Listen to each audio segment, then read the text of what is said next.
I'm Brittany, this is Eddie, and welcome to Gaywatch, where we watch gay things.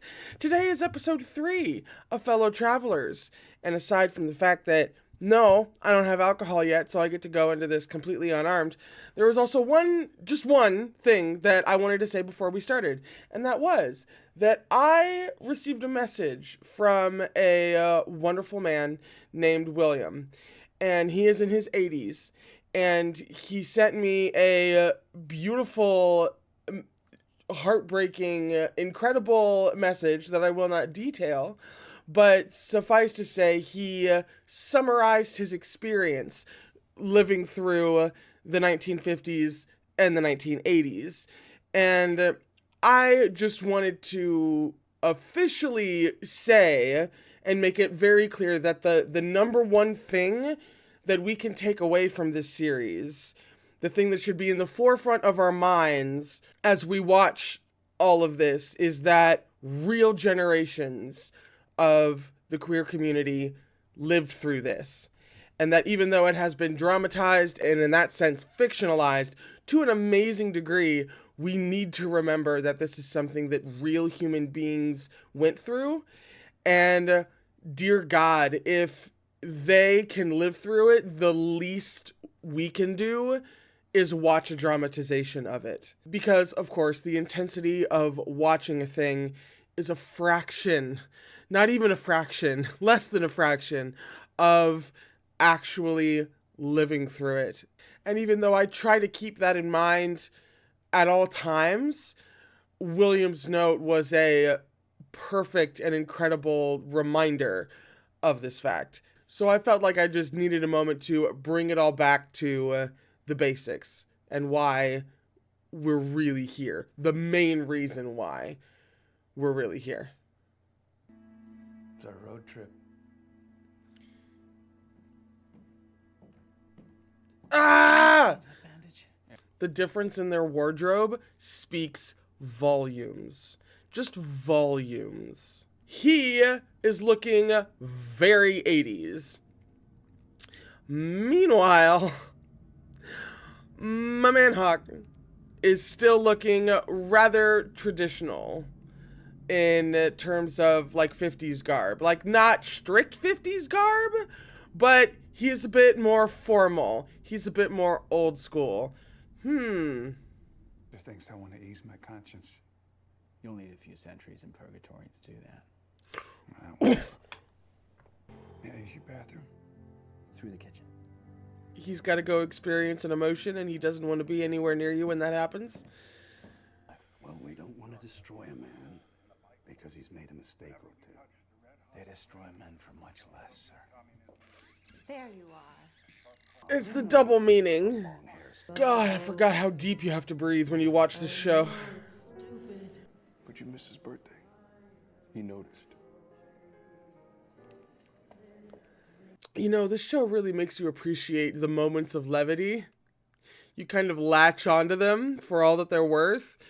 And God, I can only think that it was that by a factor of 100, 1,000, 10,000 when you're actually living through times like this.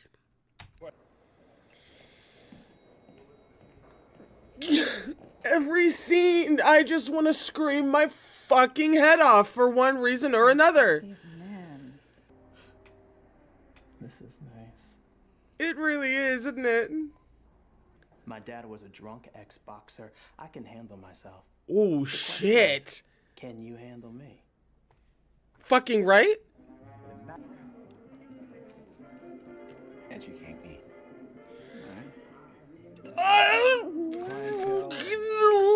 His face. For the weekend away. So, gentlemen? Do you find it exciting? Uh-huh. Or do you find it's... God, that was not an answer! All right. Just hang tight for me, okay? Hey, I got Honey. what? Honey. Next door. Don't, honey. Oh. He has the goods. He says he does. Oh, really? Plot twist, we all thought that someone was gonna be on their knees right now. He knew he was caught, fellas, and his tears were clearly an admission of his guilt. Do you expect a confession? And her face is perfection. And Roy, she will do anything for me. Anything that I ask. Should I be looking up some things about Roy fucking Cohn? But if I made the assumption of what Hawk was really up to, then he is definitely going to make the assumption. If he's assuming Hawk is off doing the same thing, yep. Anyone that leave you behind doesn't deserve to keep you. You know, he's not wrong, but there are extenuating circumstances. I could be your cousin. Nephew. From the poor side of the family. Obviously. Yeah. Oh. Oh my God, what did he do? Oh, he busted open his elbow. Just go wash your hands. I didn't even think about that. My uncle is treating me to dinner. This is gonna turn into a thing so fast. God, the way he looks at him. Fine clothes. And what are you looking for? Complete personal freedom. Ah. I mean, not giving yourself to. So this is how you're dodging the desegregation laws? Uh-huh. Overbooking reservations? Mm-hmm. I think you should leave. You mean I think you should leave? Oh. Don't worry. That's not my fucking boyfriend! Get out of here! Go! Marcus, wait! Oh, okay, the beauty of this shot, though. What? Hit me.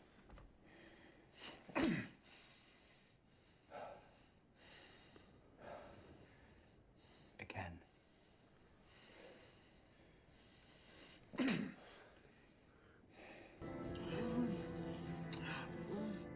C-O-H-N. Do you not...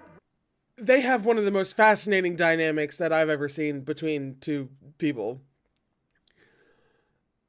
I can feel the essays being written in the back of my head about just all of it. Just all of it. They have such a specific dynamic going on that, like, I'd have to actually sit down and map it out. I can't just, like, articulate it off the top of my head. Holy shit. Knowing you've put your life on the line for persons who see no value in it. We have a lot of work to do. I met McCarthy on an Elks Club dinner when I was on leave. I'm deeply aware of that imagery. Years ago. The senator performed sodomy on me. Wasn't my first time. A letter, just very polite, reminded him of what he offered to do. Next thing I know, the FBI's breaking down my door saying I'm going to prison for making threats. I didn't throw the note. Is that fucking true? I thought I was already going to be Googling Roy Cohn after this, but now I have to Google fucking McCarthy. Are you serious? Is that... I had no idea. If that's true, okay. I'm going to figure out between this episode and the next if that was true or not. I don't see why they would just fictionalize that part, because that's like a huge thing to fictionalize. But how come I never knew? Okay. I will be hitting the search engines particularly hard after this episode. Gets easier. Does it? Eventually it doesn't hurt as much. Are we sure? Or do you, like, get numb to You it? have no choice. See? God, would you stop with the smash cuts? Oh! I'm not sure of anything anymore. I can't believe this, but I can so believe this at the same fucking time. You're gonna ruin so many fucking people's lives just to preserve the ego of... Ah! And every citizen of the free world. Except, you know, anyone who is not white or straight or abled. You can roll up your sleeve now.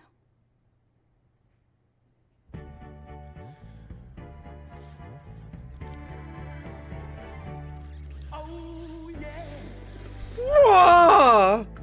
That's it. For, you know, episode 3 of Fellow Travelers. I'm going to go run face first into Google for a little bit. And then we're going to watch episode 4. So I'll be back as soon as I can with the reaction to episode 4. And in the meantime, please, please, please, please remember to take care of yourself.